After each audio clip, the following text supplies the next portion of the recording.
Hello everyone. This is my first contribution to Tandy and actually the first video I'm doing on YouTube. So I'll give you a bit of a background. I came to Canada in 1987 as a 13-year-old, at which point I started grade 7, and the world of technology, specifically at that time 8-bit computing, was just about to open up to me. My first foray into this world occurred at my junior high school, where my homeroom teacher held a computer class early in the morning around 7:30 a.m. before classes would start. It was open for any students who were interested. That ended up being myself and a few other friends. Since school started in the fall and winter was around the corner, I remember many dark early mornings getting up, and I would walk towards the school through the snow to the school. Since my friends and I wouldn't always arrive at the same time, it was funny that any one of us started the class first, then would open the door for the others who would show up. And that's where the fun began. Lined up at the back of the wall were a bunch of Commodore 64s with 1541 disk drives, 1084 monitors, and a box full of educational software provided by my teacher. It was really exciting to go through all the math games and English games to see what they were about. Typing in load *8,1 was starting to become ingrained in my memory, and it would be a command that I would use later on in school as I explored other computers around the school. Anyway, after doing this for a while, I really became interested in computers. One day during the holiday season, my family and I went to the local Radio Shack in a nearby mall to check out computers. We thought it would be a good idea to buy one. The salesman there introduced us to the Color Computer 3. He expounded on all the capabilities of the hardware and mentioned some program packs he would include as part of the deal. Those were Downland, Super Pitfall, Color Scriptset, and Rad Warrior. This was to be the Christmas gift that year. My parents then bought some other program packs to put under the tree. That was my start. Since that Christmas, I spent days and nights on the Coco3. Since that Christmas, I spent days and nights on the Coco3. I taught myself by reading the manual and trying out the commands. I wrote small programs to learn the basics of the language as well as the graphics and sound commands. In retrospect, this was a great system to start learning because doing interactive things and getting feedback was easy. Even though it didn't have as much software as other competitors of the day such as the Commodore 64, Apple II, or Atari, there was enough software for me to love the machine, spurn my interest in other systems, and later on get a really good understanding of computers. So let's break down the specs as specified in the manual. So let's break down the specs as specified in the Radio Shack catalog. First of all, it's based on the Motorola 6809E. This was a hybrid 816-bit CPU running at either 0.894 or 1.768 megahertz. Pretty low in comparison to what I believe was 2 megahertz and higher for the Apples and Commodores of the time. Graphics modes supported were 16 lines of 32 columns of uppercase text to 24 lines of 80 columns text, both uppercase and lowercase. Graphics modes were plentiful, from 64 by 32 pixels with 8 colors to 320 by 192 pixels at 16 colors to 640 by 192 with 4 colors. The machine also had a maximum palette of 64 colors to choose from. The Coco3 came with 128K RAM expandable to 512K, which for an 8-bit computer was tremendous at the time, since some PCs at the time came with less than that, which meant that it was quite a bit capable, and also quite a capable machine even with the low speed.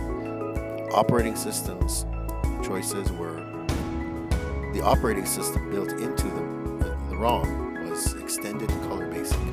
I/O ports along the back included cassette, power, 2 joystick ports, 4-pin RS-232C serial port, TV composite monitor, and RGB analog ports. At the time, I only had 128K, which meant that for more complex games I would need the memory expansion to 512K. The monitor I had was the CM8 RGB color monitor pictured here, and also in the video. As for the operating system, it came standard with what Tandy called extended color basic, which was built into the ROM, so it was ready to accept commands the moment it was powered on. Later, I would purchase the FD502 disk drive, which upgraded the basic with extra disk commands, and they called this Disk Extended Color Basic, or DECD. 13-year-old me didn't have the disk drive, but I think I got it a year later. Also available as an operating system was OS 9, which was a real-time OS that supported multiple users, multi-programming, and multitasking, and was made for the 6809 series of CPUs. And with Multiview available for OS 9 Level 2, you could do advanced windowing things using pull-down menus, just as modern graphical operating systems at the time. This was pretty amazing for an 8-bit system at the time compared to its competitors. After a while of playing the first games I had, I subscribed to Rainbow Magazine, which was made by and for people who had Tandy color computers. One game that I always wanted to play on it, but never could due to the required 512K RAM, which I didn't have, was Sierra's King's Quest 3, which at the time was the one published for the Coco 3. In recent years, most or all of the Sierra games were ported to the Coco 3, and now I have them all. So let's get into the video. What I'm going to show you here is the Color Computer 3 that I bought on eBay with a FD502 disk drive and recently upgraded 512K RAM, which means that I can now experience my childhood longing to play King's Quest 3 on the Color Computer 3. So now let's get into it. First, let me show you the box. Here it is in all its glory. Nothing beats opening up a game you've longed to play for 32 years and finally being able to play it. Here it is for the Color Computer 3 from Sierra, the front and now the back. The Coco 3 is sitting under my Tandy 1000 TL, which is holding the CM8 monitor for the Coco 3. Yes, I know, not a usual setup, but I wanted both my Tandys on the same desk, and desk real estate was limited. Now let's get down to the actual software. As you can see, it comes on 5¼ inch floppies, all double-sided, which means at some point in the game I'd have to flip the disk over.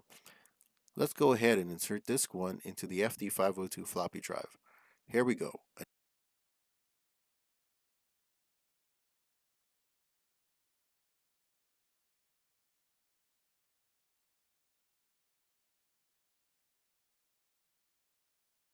Now let's go ahead and perform a directory listing. dir enter. And now at this point, let's type DOS to launch OS 9, as this game requires OS 9.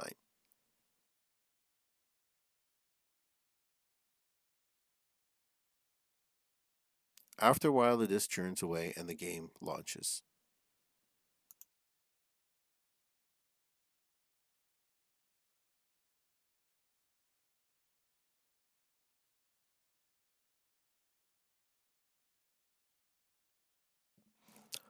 There it is, King's Quest 3, the main screen.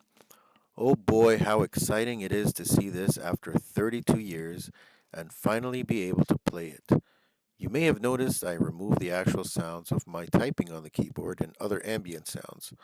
Well, that is because this is my first YouTube video and I'm actually creating it with a script, background music, and editing skills using iMovie.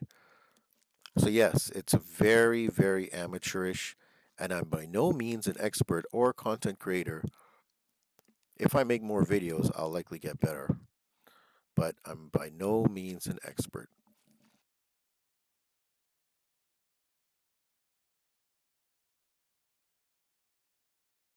So now let's insert disk 2. And now after a while, we get to the actual game itself where we can type commands.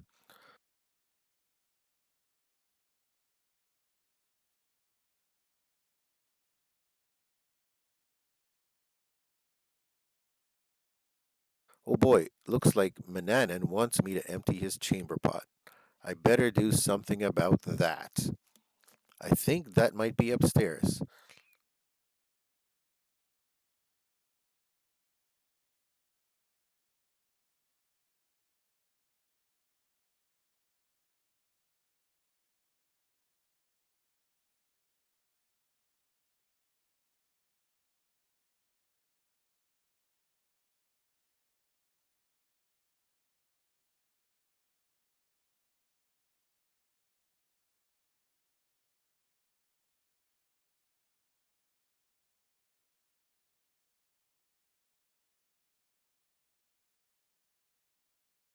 let's try it.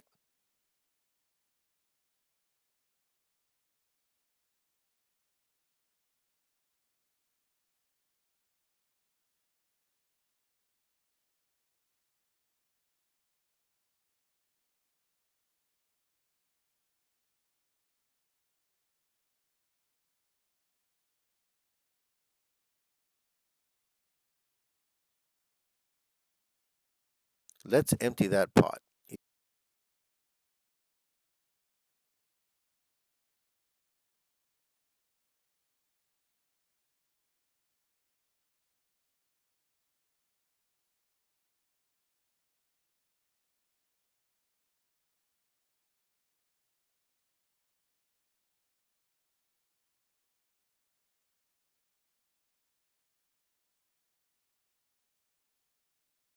Ew. Okay, finally we're done. Well, that was it for now. I know actual footage of the game is short compared to my intro, but I want to get this video out before the end of September so that I can count myself as part of the YouTubers contributing to Septandy. Hopefully, I'll get a chance to continue this game and upload more videos. Maybe not as part of Septandy, but later. I really wanted it to come through during Septandy because I've seen a lot of really good videos of other YouTubers, and I really wanted to join in because I really loved using my Color Computer 3 as a kid, and coming back to it after all these years brings back so much good memories. Anyway, that's my story. Thanks for watching, and as they say, I'll see you in the next video. But really, I can't really see you. It's just you watching me. Anyway, bye.